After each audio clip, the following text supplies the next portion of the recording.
नमस्ते विद्यार्थियों, डॉक्टर कीर्ति की हिंदी की दुनिया में आपका स्वागत है। आज मैं आपके लिए कक्षा 10वीं हिंदी लोकवाणी इसकी इकाई दूसरी उससे तीसरा लेसन मुकदमा इसका स्वाध्याय लेकर आई हूँ। इसकी व्याख्या का जो वीडियो है वो मैं पहले ही डाल चुकी हूँ, आप उसको देख सकते हैं। और आज हम इसका स्वाध्याय करते हैं। आइए, इसका स्वाध्याय दिया है पेज नंबर 40 पर और आइए इसको शुरू करते हैं। पहला प्रश्न है, सूचना के अनुसार कृतियाँ कीजिए।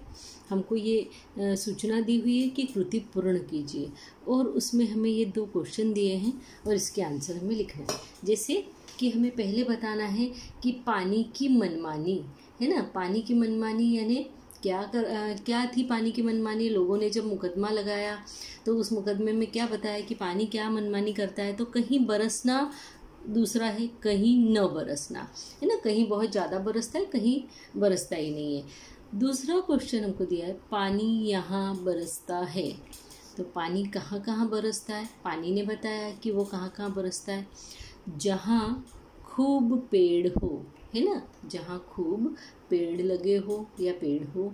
दूसरा, जहाँ घना जंगल हो, जहाँ बहुत पेड़ लगकर और जंगल का रूप धारण हो गया हो, वहाँ पर भी पानी ज़्यादा बरसता है। अब हमको प्रश्न दूसरा दिया हुआ है कि उचित विकल्प चुनकर विधान पूर्ण कीजिए। विधान मीन्स स्टेटमेंट है ना। अब ये स्टेटमेंट हमको पहला दिया हुआ है कि हवा बदबूदार होने का कारण है कि हवा बदबूदार होने का क्या कारण है, हवा बहती नहीं है। दूसरा, हवा में कारखानों की गंदगी और गैसें होती हैं। तीसरा, हवा दूर दूर से आती है। तो इसमें हवा के बदबूदार होने का कारण है कि हवा में कारखानों की गंदगी और गैसें होती है, यानी ये आ नंबर का हमारा सही उत्तर है। दूसरा प्रश्न है, हवा पर आरोप लगाया गया था कि। अब क्या होना चाहिए, हवा में हवा में शुद्धता नहीं होती। आ, हवा में नमी नहीं होती। ई, हवा में खुशबू नहीं होती। तो हवा पर यह आरोप लगाया गया था कि हवा में खुशबू नहीं होती, है ना। ये हमारा ई नंबर का आंसर सही हो जाएगा। तीसरा है, कारण लिखिए। कारण लिखिए में हमको प्रश्न दिया है, पानी अशुद्ध होने के कारण। पानी अशुद्ध क्यों हो गया था। तो पहला कारण तो ये था, पशुओं को जोहड़ में नहाने छोड़ देते हैं।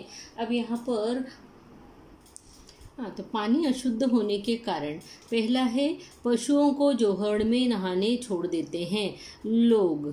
यहाँ पे क्या आ जाएगा, लोग पशुओं को जोहड़ में नहाने के लिए छोड़ देते हैं, जिससे कि वो जो तालाब होते हैं वो गंदे हो जाते हैं। अब हमने यहाँ पर देखा था कि ये जो जोहड़ शब्द हमको यहाँ पर आया था। जोहड़ शब्द का मतलब होता है कि छोटा तालाब, है ना, जिसमें कि लोग जो है पशुओं को छोड़ देते हैं नहाने के लिए। दूसरा है क्या रीज़न था, और तो गांव की गंदगी तालाब में छोड़ते हैं, यानी घर से जितनी भी गंदगी निकलती है उसे भी तालाब में छोड़ दिया जाता है। तीसरा कारण है कि गांव की गंदगी और शहर के गंदे नाले को पानी में छोड़ देते हैं, है ना। गांव की गंदगी यानी बाहर की जितनी गंदगी है वो भी तालाब में छोड़ते हैं, और गांव की गंदगी के साथ साथ शहर की भी गंदगी आके वहीं नालों में मिल जाती है ना। पशु अपनी गंदगी तालाब में छोड़ देते हैं क्योंकि उन्हें वहाँ पर छोड़ दिया जाता है नहाने के लिए या बैठने के लिए, तो वो वहाँ पर अपनी गंदगी छोड़ देते हैं। चौथा प्रश्न है कि ऐसे प्रश्न तैयार कीजिए जिनके उत्तर निम्नलिखित शब्द हो। अब जिनके उत्तर निम्नलिखित शब्द हो मतलब हमको यहाँ पे शब्द दिए हुए जोहड़, है ना। तो पहला हम देख रहे हैं कि जोहड़, जोहड़ यानी जो है छोटे तालाब। तो कैसा प्रश्न बनाए कि उसका उत्तर जो है वो जोहड़ आ जाए। तो प्रश्न हम बना सकते हैं कि लोग पशुओं को तैरने के लिए कहाँ छोड़ देते हैं, उत्तर आ जाएगा जोहड़ में। या हम इसको और बना सकते हैं ऐसा प्रश्न कि तालाब को और किस नाम से बताया गया है इस बुक में, इस कहानी में, तो जोहड़ नाम से बताया गया है। ठीक है। उसके बाद में दूसरा क्वेश्चन है, दूसरा शब्द दिया है हमें साफ सुथरे, यानी ये उत्तर होना चाहिए हमारे प्रश्न का। तो हमें प्रश्न बनाना है। हम प्रश्न बनाएंगे, पानी या तालाब अब कैसा नहीं रहा है। तो पानी या तालाब जो है अब साफ सुथरा नहीं रहा है। और पेड़ों को काटकर क्या बन गया है, क्या बन गए हैं। पेड़ों को काटकर जंगल क्या बन गए हैं? तो पेड़ों को काटकर जंगल साफ सुथरे बन गए, यानी पेड़ों को काटकर उस जमीन को जो है साफ कर दिया गया है ना, ऐसे आप लिख सकते हैं। अब नेक्स्ट क्वेश्चन देखते हैं 5। वृत्त में दिए शब्दों के लिंग तथा वचन के अनुसार वर्गीकरण कीजिए। अब यहाँ पे जो हमको दिए हैं ये शब्दों में हमको लिंग पहचानना है। अब लिंग में हमें स्त्रीलिंग और पुल्लिंग की पहचान करना है, ठीक है। तो यहाँ पे हमें शब्द दिए पंखा, नदी, फसल, कूड़ा, सड़क, गांव, नाली और वृक्ष। अब इसमें जो भी स्त्रीलिंग में आएंगे उन्हें हमें स्त्रीलिंग में लिख देना है, और जो भी पुल्लिंग में आएंगे वो हमें पुल्लिंग में लिख देना है। तो नदी, अब नदी की पहचान हम कैसे करेंगे कि ये जो है अच्छा चलिए हम पंखा से शुरू करते हैं। हम पंखा को कैसे मानेंगे कि ये जो है स्त्रीलिंग है या पुल्लिंग? तो हम बोलते हैं पंखा चलता है, चलता है। तो ये कौन सा हो गया? लड़के जैसा बोलना है, जैसे हम लड़कों के लिए बोलते हैं वह खाता है, वह चलता है, वह रोता है। जबकि लड़की के लिए बोलते हैं वह चलती है, वह रोती है, वह खाती है। तो जहाँ खाती है आ गया हमें समझ में आता है कि ये स्त्रीलिंग है। जहाँ खाता है आया तो हमें समझ में आता है कि ये पुल्लिंग है। तो ता है, ती है, ते है, इससे हमको समझ में आता है स्त्रीलिंग, पुल्लिंग और नपुंसकलिंग, है ना। तो अब यहाँ पे हम लोग देखते हैं कि पंखा क्या है, हमें सिर्फ दो ही पूछा स्त्रीलिंग और पुल्लिंग। तो हम देखते हैं पंखा चलता है तो ये क्या हो गया? पुल्लिंग में आ गया, है ना। फिर नदी बहती है तो ती है, देखिए नदी आ गया स्त्रीलिंग में। फिर फसल, फसल को हमने स्त्रीलिंग माना है। क्यों माना है? क्योंकि फसल क्या बोलते हैं, खेतों में फसल खड़ी है। तो खेतों में फसल खड़ा है कभी नहीं बोला जाता है, खड़ी है ऐसे बोला जाता है ना। इस साल फसल बहुत अच्छी हुई है, तो ये स्त्रीलिंग की पहचान है। फिर कूड़ा, तो गांव में बहुत कूड़ा कचरा जम गया है, गया है, गई है नहीं बोला है, गया है, इसलिए कूड़ा, ये पुल्लिंग हो गया। फिर हम आते हैं सड़क पर। यहाँ से गांव, शहर से गांव जाने के लिए एक पक्की सड़क बन गई है। तो देखिए गई है यानी सड़क जो है वो स्त्रीलिंग में आ गई। फिर आते हैं हम गांव में। तो गांव पुल्लिंग में हमने लिखा है। क्यों लिखा है गांव को पुल्लिंग में हमने? क्योंकि गांव में क्या बोल सकते हैं इसके लिए हम कोई भी वाक्य बना सकते हैं कि गांव रहने के लिए एक अच्छा स्थान है। तो गांव यहाँ पे किस तरीके से हमें समझ में आ रहा है? पुल्लिंग के तरीके से हमें समझ में आ रहा है। दूसरा है हमें नाली, नालियों में शहरों का और गांवों का गंदा पानी आकर मिल जाता है, जिससे नालियाँ गंदी हो जाती हैं, इसलिए हमने लिया स्त्रीलिंग, ठीक है। फिर अब हम आते हैं वृक्ष पर। वृक्ष कहाँ आ जाएगा हमारा? पुल्लिंग में आ जाएगा। यह वृक्ष तो बहुत बड़ा हो गया है ना।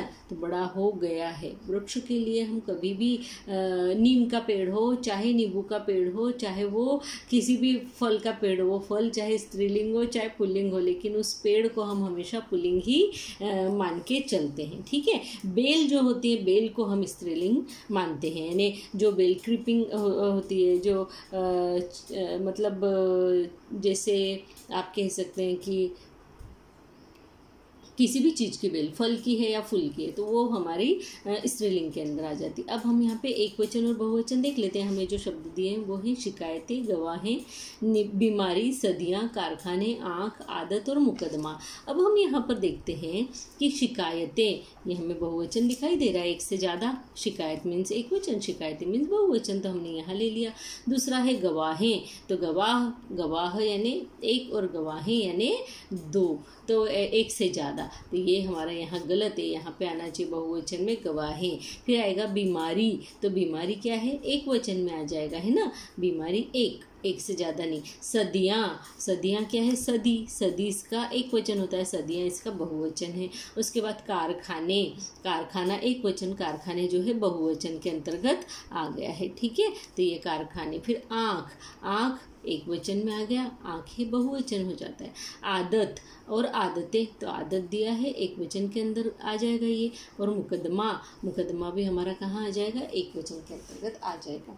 तो फिर अब हमारा ये क्वेश्चन तैयार हो चुका है। अब हम देखते हैं शब्द युग्म। अब हमें इस तरीके से शब्द युग्म यहाँ पर दिए हुए कूढ़ा, इधर, गांव, फिर यहाँ पे पहला ये छोड़कर घर, हवा, फिर उसके बाद सीधा, साफ और जाड़। शब्द युग्म आप समझ सकते हैं कि शब्द युग्म एक जैसे समान अर्थों वाले शब्दों से मिलकर बने हुए शब्द युग्म रहते हैं, या तो ये अपोजिट्स को मिलाकर भी बनाए जाते हैं, यानी जिसको हम विरुद्धार्थी शब्दों के साथ में भी मिलकर शब्द युग्म बनाए जाते हैं। तो अलग अलग तरह के शब्द युग्म अब हम इसमें देखते हैं किस तरह का। पहला दिया है हमें कूढ़ा, तो कूढ़ा के साथ में शब्द युग्म बनेगा कूढ़ा करकट। इधर शब्द हमें दिया है यहाँ पर, उसका बनेगा इधर के साथ हम लगाएंगे शब्द युग्म बनाने के लिए इधर उधर, है ना। गांव, गांव के साथ में शहर, घर, द्वार, हवा, पानी, सीधा, सादा, साफ सुथरा, झाड़, झंखाड़, है ना। जैसे झाड़ियाँ उबड़ खाबड़ जो होती है, झाड़ झंखाड़, ठीक है। इस तरीके से ये हमारा शब्द युग्म जो है वो पूरा हो जाता है। आइए अब हमको जो प्रश्न दिया हुआ है यहाँ पर अभिव्यक्ति के लिए कि बढ़ते हुए प्रदूषण को रोकने के उपाय पर अपने विचार लिखिए। तो बढ़ते हुए प्रदूषण को रोकने के लिए हम अपने जो विचार है अपने शब्दों में किस तरीके से लिखेंगे। तो देखिए यहाँ पर हम इसकी शुरुआत करते हैं कि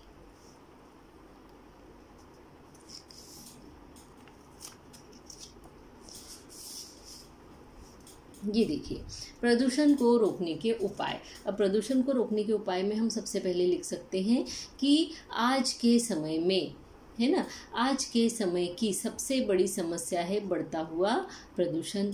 इसको बढ़ने से रोकने के लिए हम अपनी जीवन शैली में कुछ बदलाव कर सकते हैं। यानी प्रदूषण से बचने के लिए हमें अपनी थोड़ी सी लाइफ स्टाइल में बदलाव करना चाहिए, जिससे इसका स्तर कम हो जाए, यानी इसका जो स्तर है वो कम हो जाए, यानी प्रदूषण कम हो जाए। हमें हमारी प्राकृतिक संसाधनों की रक्षा करना चाहिए, यानी प्राकृतिक संसाधनों में हमारे वन, है ना, प्रकृति प्रदत्त चीज़ें, पानी, हवा, ये सारी चीज़ों का हमें क्या करना चाहिए, संरक्षण करना चाहिए, उन्हें बचाना चाहिए। हमारे देश में 1 दर्जन से अधिक यानी 12 से ज़्यादा शहर विश्व के सबसे अधिक प्रदूषित शहरों में गिने जाते हैं। अब यहाँ हमें बताया गया इतने शहर हैं हमारे देश के जिनको कि सबसे ज़्यादा प्रदूषित शहरों में गिना जाता है, और इसी से कहीं खूब गर्मी तो कहीं खूब बारिश की समस्याएं उत्पन्न हो गई है। यानी जैसे जैसे प्रदूषण का स्तर बढ़ता जाता है उसका वातावरण पर प्रभाव किस तरीके से पड़ता है, उसका सबसे पहला इफेक्ट हमें दिखाई देता है। या तो कहीं बहुत बारिश हो जाती है, बाढ़ आ जाती है, सुनामी आ जाते हैं, या फिर कहीं इतनी गर्मी बढ़ जाती है कि अब हम जैसे ग्लोबल वार्मिंग के बारे में भी देख रहे हैं। ग्लोबल वार्मिंग क्या है, प्रदूषण के कारण फैली हुई सारी समस्याओं को हम जो फेस कर रहे हैं वो। उसके अलावा हमें जल, वायु, भूमि को प्रदूषण से बचाना चाहिए, है ना। आज के समय में जैसे हम बोलते हैं कि ग्लोबल वार्मिंग है, यानी कि जो सूर्य से निकली हुई पराबैंगनी किरणें हैं वो सीधे जो है हमारे पास तक पहुंच रही है, और उसको बचाने के लिए, उससे बचने के लिए हमें क्या करना पड़ेगा, पर्यावरण को जो है साफ़ सुथरा और अच्छा रखना पड़ेगा, जिससे कि जो ओजोन की परत है वो हील हो जाए और हम जो है उस सूर्य की किरणों के जो दुष्प्रभाव है उससे बच जाए। अब इसके आगे हम देखते हैं कि हमें जल, वायु, भूमि को प्रदूषण से बचाना चाहिए। यानी ये चारों चीज़ें हैं जो कि जल, वायु, भूमि और इसके साथ में एक ध्वनि, इनको हमें क्या करना चाहिए, प्रदूषण से बचाना चाहिए। अब हम इसको प्रदूषण से कैसे बचा सकते हैं, तो हम पहले तो ये देख लेते हैं कि इससे जो प्रदूषण होता है तो उसे घरों और कारखानों से निकलने वाली गंदगी को नदियों में मिलने से रोकना चाहिए, है ना। हमें उसे नदियों में नहीं मिलाना चाहिए, बल्कि उसे और किसी दूसरी जगह पर लेकर जाना चाहिए। वृक्षारोपण करना चाहिए, जिससे कि घने जंगल जो है वो बन जाए और उससे वातावरण जो है शुद्ध हो जाए। पेड़ों को लगाने से जो है हवा शुद्ध हो जाती है, वातावरण शुद्ध हो जाता है, और जो प्रदूषण जो हमारे पेट्रोल या डीजल को प्रयोग करने से जो भी प्रदूषण हवा में फैलता है वो सारा प्रदूषण जो है वो ज़्यादा पेड़ लगाने से ख़त्म हो जाता है, कम हो जाता है, और बारिश भी अच्छी होती है। प्लास्टिक के प्रयोग को बंद करना चाहिए, है ना। यह तो सबसे ज़्यादा खतरनाक है, क्योंकि ये मिट्टी की उर्वरा शक्ति को तो ख़त्म ही कर देता है उसमें मिलने के बाद में। साथ ही अगर किसी जानवर के पेट में चला जाए तो वो उसके जीवन के लिए जो है वो समस्या बन जाता है ना, उसकी मृत्यु तक का कारण बन सकता है। अब यहाँ देखते हैं कि पेट्रोल डीजल का प्रयोग कम करना चाहिए, क्योंकि ये जो वायु में मिलकर, हवा में मिलकर पूरे क्षेत्र में, पूरे परिसर को जो है प्रदूषित कर देता है, पूरे वायुमंडल को प्रदूषित कर देता है। ध्वनि प्रदूषण से बचने के लिए, अब ध्वनि प्रदूषण भी एक प्रदूषण है, तो उससे बचने के लिए हमें पटाखे बजाना, समारोह में बैंड बजाना, लाउड स्पीकर आदि पर रोक लगाना चाहिए। क्योंकि हमारे यहाँ जो है कोई भी फंक्शन होते हैं तो उसमें क्या होता है कि सबसे ज़्यादा जो है ध्वनि का उपयोग किया जाता है, और वो भी बहुत ज़ोर ज़ोर से बैंड बजाए जाते हैं, लाउड स्पीकर लगाए जाते हैं, संगीत के प्रोग्राम होते हैं, उन सबको हमें कम करना चाहिए। यहाँ तक कि हमें टीवी वगैरह का आवाज़, रेडियो का आवाज़, इन सबको भी बहुत कम स्पीड पर सुनना चाहिए ना, बहुत कम इस पर सुनना चाहिए। तो जितना हमारे कानों को हम सुन सके उतनी आवाज़ में हमें उसे सुनना चाहिए। इस प्रकार हम अपनी रोज़ की आदतों पर थोड़ा बहुत लगाम लगाकर बढ़ते हुए प्रदूषण को कम करने में मददगार साबित हो सकते हैं। अच्छा, अब हम यहाँ पे बोल रहे हैं कि हम अपनी आदतों पर जो है कंट्रोल करके थोड़ा बहुत लगाम लगा के जो है प्रदूषण को कम कर सकते हैं। क्योंकि जितनी जनता है, जितनी जनसंख्या है हमारे यहाँ की, हम सब लोग तो जाके कोई प्रदूषण को कम करने का कार्य कुछ ऐसा हाथ में उठा के कर नहीं सकते, लेकिन इनको हम छोटी छोटी हमारी आदतों को सुधार कर उसी से हमारी मदद हम इसमें दे सकते हैं प्रदूषण को कम करने में। तो इस तरीके से आपका ये क्वेश्चन भी यहाँ पर कंप्लीट हो जाता है। आइए अब हम नेक्स्ट क्वेश्चन की तरफ चलते हैं। आपका पेज नंबर 41 पे आपको क्वेश्चन दिया हुआ है ये वाला कि इन शब्दों से बने मुहावरे तथा उनके अर्थ लिखकर स्वतंत्र वाक्यों में प्रयोग कीजिए। ये भाषा बिंदु के अंतर्गत आपको दिया हुआ है, और यहाँ पर आपको क्या करना है, जो भी शब्द यहाँ बीच में दिए हुए हैं, जैसे ये यहाँ दिख रहे हैं ना आपको, कान, नाक, सिर, इनको हमको लेकर इनके आधार पर हमको मुहावरे कौन से आते हैं वो देखना है, और फिर उन्हीं का हमको अर्थ लिखकर वाक्यों में प्रयोग भी करना है। तो आइए अब हम इसको देख लेते हैं। इसको देखने के लिए हम देखते हैं, पहला शब्द जो हमें दिया है कान, तो कान से हम कौन सा मुहावरा बना सकते हैं। तो कान से पहला मुहावरा हो सकता है कि कान देना। कान देना यानी ध्यान से किसी बात को सुनना, किसी की बात को चोरी छुपे सुनना भी इसका मतलब हो सकता है। यानी कहने का मतलब पूरा ध्यान लगाकर सुनना। जब हम छुप कर कोई बात सुनते हैं तो उसको ध्यान लगाकर सुनते हैं, और या किसी चीज़ को जो है अच्छे से समझने का प्रयत्न करते हैं, उस समय पे हम खूब कान हमारे उसी तरफ लगाकर उस बात को सुनते हैं। तो कान देना यानी ध्यान से सुनना। अब हम वाक्य इसका बना सकते हैं कि कक्षा में शिक्षिका की बात को रमेश कान लगाकर या कान देकर सुन रहा था, है ना, यानी ध्यान देकर सुन रहा था। बच्चे जो ध्यान देकर नहीं सुनते, लेकिन जो रमेश है वो कान लगाकर टीचर की बात को सुन रहा था। दूसरा, हम इसी से दो हमें बनाना है मुहावरे, तो हम दूसरा बना रहे कान पकड़ना। कान पकड़ना यानी माफ़ी मांगना, कोई गलती हो जाती तो हम कान पकड़ते माफ़ी मांगते हैं ना। इसी तरीके से हमें इसके अर्थ को समझ लेना चाहिए, क्योंकि कभी कभी क्या होता है, शब्दों को पढ़ के हमें अर्थ नहीं भी आए तो उसको थोड़ा सा दिमाग में लेकर कि क्या हो सकता है। कान पकड़ना, हम कब अपने कान पकड़ते हैं तो भाई माफ़ी मांगने के लिए पकड़ते हैं, तो फिर इसका अर्थ हो सकता है माफ़ी मांगना। इस तरीके से हमें एग्ज़ाम में अगर मुहावरे आ रहे हैं, उसका अर्थ नहीं आता है, तो इस तरीके से समझ के लिखना है, उसको छोड़ के नहीं आना है ना। तो आइए अब इसके वाक्य को देख लेते हैं। ये हमने यहाँ पे वाक्य बनाया है, और वाक्य है, बात करते हुए पकड़े जाने पर शिक्षिका ने सोहम से कक्षा के सामने कान पकड़ने को कहा। यानी वो बात करने के लिए मना किया होगा, क्लास में वो बात कर रहे थे इसलिए उन्हें पकड़ लिया गया, और फिर शिक्षिका ने कहा कि अब कान पकड़कर पूरी कक्षा के सामने जो है माफ़ी मांगो, है ना, इसलिए कान पकड़ने को कहा। और जहाँ हमारा ये शब्द हो जाता है, जो हमें मुहावरा दिया कान पकड़ना, जहाँ वो आता है उसके नीचे हमें अंडरलाइन ज़रूर करना है। ये अधिकतर स्टूडेंट्स ये चीज़ नहीं करते हैं, और यहीं पर फिर जो है आपके मार्क्स भी कम हो जाते हैं। ठीक है, अब नाक में दम भरना, नाक में दम करना। अब दूसरा हमको शब्द दिया है नाक। ठीक है। ये यहाँ पे हमको नाक दिया हुआ है, नाक के हमको 2 मुहावरे बनाना है। तो हमने पहला बनाया नाक में दम करना, यानी कि तंग करना। अक्सर आप सुनते हैं ना, नाक में दम देना, नाक में दम कर दिया है, यानी तंग करके रखा हुआ है ना। अब इसका वाक्य हम बना सकते हैं कि छुट्टियों में बच्चों ने माँ की नाक में दम कर रखा है ना। छुट्टियों के कारण बच्चे घर में रहते हैं तो माँ की नाक में जो है दम कर देते हैं। अब आगे का हम देखते हैं। आगे का हमको शब्द दिया है सिर। अब सॉरी, नाक का हमको दूसरा देखना है, वो देख लेते हैं हम। नाक कटना यानी बेइज्जती होना। अब यहाँ पे देखिए, रश्मि 10वीं में फेल हो गई तो परिवार की नाक कट गई, क्योंकि उन्होंने बहुत सबको बता दिया होगा कि हमारी बच्ची जो है बहुत अच्छी पढ़ रही है। अब जब वे फेल हो गई हैं तो उनकी नाक कट गई, ठीक है, यानी उनकी बेइज्जती हो गई सबके सामने। अब दूसरा देखते हैं, हमको सिर शब्द दिया हुआ है। सिर से हमें 2 मुहावरे बनाना है। तो सिर से बनाएंगे सिर चढ़ाना, यानी अत्यधिक छूट दे देना। बच्चों को ज़्यादा छूट देना भी ठीक नहीं होता है ना। तो हम वाक्य बना सकते हैं कि रमाकांत का अपने बेटे को सिर चढ़ाना, यानी बहुत ज़्यादा छूट देना कुछ ज़्यादा ही भारी पड़ गया। वो ऐसे कोई कर्मकांड कर बैठा है जो उस रमाकांत को बहुत ज़्यादा भारी पड़ गए हैं। अब देखते हैं, सिर चढ़ाना हमने इसको यहाँ पे अंडरलाइन कर दिया। सिर पर पाँव रखकर भागना, ये हमने दूसरा मुहावरा बनाया है सिर से। तो सिर पर पाँव रखकर भागना यानी बहुत तेज भागना। अब इसका वाक्य हम इस तरीके से बना सकते हैं कि पुलिस को देखकर चोर सिर पर पैर रखकर भागे, है ना। पुलिस को देखकर चोर कैसे धीरे धीरे भागेंगे, नहीं, सिर पर पैर रखकर भागेंगे। तो यहाँ पर सिर पर पैर रखकर भागे, इसको हमने अंडरलाइन कर दिया है। आइए अब हम आगे का आपके टेक्स्ट बुक में देखते हैं क्या दिया हुआ है। तो आपको दिया हुआ है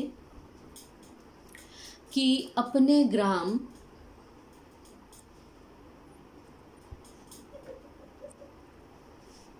उपायोजित लेखन के अंदर ये आया हुआ है कि अपने ग्राम यानी गांव, नगर यानी टाउन, कस्बा या महानगर के संबंधित अधिकारी को बच्चों के खेलने के लिए बगीचा बनवाने हेतु पत्र लिखिए। सॉरी, नगर यानी सिटी, शहर, है ना, और महानगर यानी मेट्रो सिटी। ओके, तो यहाँ पर हमें ये करना है कि बगीचा बनवाने के लिए। आज हम देखते हैं कि गांव हो चाहे शहर हो, हर जगह ऐसी हो गई है जहाँ जगह की बहुत कमी हो गई है, बहुत ज़्यादा समस्या हो गई है। और बच्चों के खेलने के लिए, एक तो बच्चों को क्या है, बचपन में तो खेलने को मिलना ही चाहिए, वो बच्चों के विकास के लिए सबसे ज़्यादा आवश्यक है, क्योंकि खेल कूद से ही बच्चे जो है स्वस्थ रह पाते हैं ना। तो वही अगर गार्डन ना हो, बगीचा ना हो तो बच्चे खेलेंगे कहाँ। तो वही जो है ये समस्या सभी दूर की बन गई है। और एक बहुत अच्छा टॉपिक हमको यहाँ पे मिला हुआ है।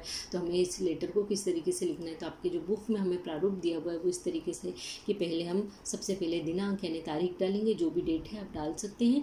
आप इसके बाद में प्रति लिखेंगे, क्योंकि हम किसको लेटर लिख रहे हैं, संबंधित अधिकारी को। किस बगीचा बनाने हेतु, तो बगीचा बनाने हेतु हम किसको पत्र लिखेंगे, तो नगर निगम को, नगर पालिका को लिखेंगे, है ना, BMC को लिखेंगे। उसके अलावा तो ये कार्य कोई नहीं करता है, इसलिए हम यहाँ पर जो है प्रतीक के बाद में लिखेंगे अध्यक्ष। अब वहाँ के जो सबसे बड़े पोस्ट पर है वो वहाँ के अध्यक्ष है ना, अध्यक्ष नगर पालिका नासिक। अब यहाँ पे ये जो व्यक्ति है नासिक का रहने वाला है जो ये लेटर लिख रहा है। अब हम विषय देख लेते हैं। तो विषय बच्चों के खेलने के लिए बगीचा बनवाने के संबंध में पत्र, यहाँ पे भी पत्र भी लिख सकते हैं आप, ठीक है। तो बच्चों के खेलने के लिए बगीचा बनवाने के संबंध में ये विषय है हमारा। अब विषय की विवेचना यानी विषय के बारे में हम यहाँ पर लिख सकते हैं जो भी लिखना है। अब यहाँ आप चाहे तो विषय विवेचन के यहाँ पे ऐसे लिख सकते हैं कि महोदय, ठीक है, महोदय करके लिख सकते हैं। मैं राजेश डागा, यानी अपना नाम लिखना है, कहाँ के निवासी हैं वो लिखना है। तो मैं राजेश डागा नासिक शहर का निवासी हूँ। मेरे परिसर में बच्चों के खेलने के लिए कोई जगह नहीं है। जैसे कि सभी दूर इस समस्या का सामना सबको करना पड़ रहा है। तो बोल रहे कोई जगह नहीं है बच्चों के खेलने के लिए, उन्हें सड़क पर या गलियों में खेलना पड़ता है। हर जगह बच्चे ऐसे ही करते हैं आजकल, है ना, छोटी छोटी गलियों में या सड़कों पे खेलते हैं, जिससे वहाँ रहने वालों को परेशानियों का सामना करना पड़ता है। यानी वहाँ बड़े बुजुर्ग रहते हैं जिनको आराम करने का जो समय होता है, उस समय पे अगर बच्चे खेलते हैं तो उन्हें तकलीफ होती है, उन्हें परेशानियों का सामना करना पड़ता है।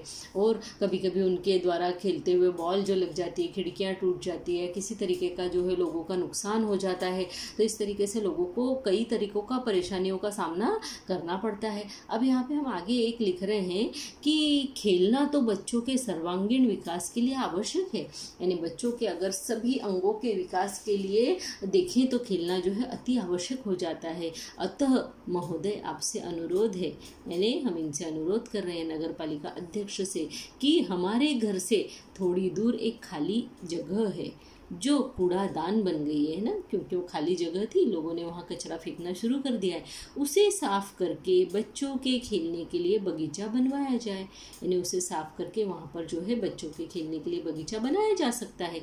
उम्मीद करता हूँ कि आप उचित कदम उठाएं, हम सब आपके आभारी होंगे। उठाएंगे, यहाँ पे उम्मीद करता हूँ कि आप उचित कदम उठाएंगे और हम सब आपके आभारी होंगे। बस इतना करके आप इसको ख़त्म कर सकते हैं। और यहाँ पर आप लड़के हैं तो भवदीय, लड़की है तो भवदिया, इस तरीके से लिखेंगे। भवदिया या भवदीय के बाद में कॉमा नहीं लगता है ना। और यहाँ पे नाम लिखेंगे अपना स्वयं का, जो भी आपका नाम है, और उसके बाद में आपका पता, जो भी आपका एड्रेस, जिस जगह पे आप रहते हैं। अच्छा, विद्यार्थियों की सबसे बड़ी समस्या ये हो जाती है कि हम एड्रेस क्या लिखें, तो हम तो सीधे से बता देते हैं कि नाम कोई भी लिख दीजिए, एड्रेस अपना स्वयं का ही लिख दीजिए, ख़त्म बात है ना।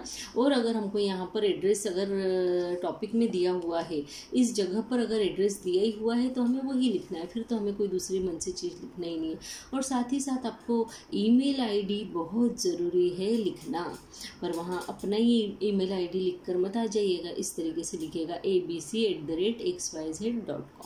ठीक है, तो विद्यार्थियों, अब मुझे पूरी उम्मीद है कि आपको मुकदमा इस लेसन का स्वाध्याय खूब अच्छे से समझ में आ गया होगा। अगर इसमें आपको किसी भी तरीके की कोई परेशानी है, कुछ समझ में नहीं आया, तो आप मुझे कमेंट बॉक्स में लिखकर पूछ सकते हैं। मैं आपके प्रश्नों के उत्तर देने के लिए सदैव तत्पर रहती हूँ। और अगर आपको मेरा ये चैनल पसंद आया हो, ये वीडियो पसंद आया हो, तो आप इस चैनल को लाइक कीजिए, सब्सक्राइब कीजिए, हो सके तो अपने फ्रेंड्स के साथ में शेयर भी ज़रूर कीजिए। कमेंट बॉक्स में अच्छा या बुरा जो भी है आप लिखकर मुझे ज़रूर से बताइए। और आपके जब कमेंट्स पढ़ती हूँ तो मुझे मेरा मनोबल ऊंचा हो जाता है और आगे वीडियोस बनाने के लिए मुझे प्रेरणा मिल जाती है। इसलिए कमेंट बॉक्स में लिखिए ज़रूर। धन्यवाद, नमस्ते।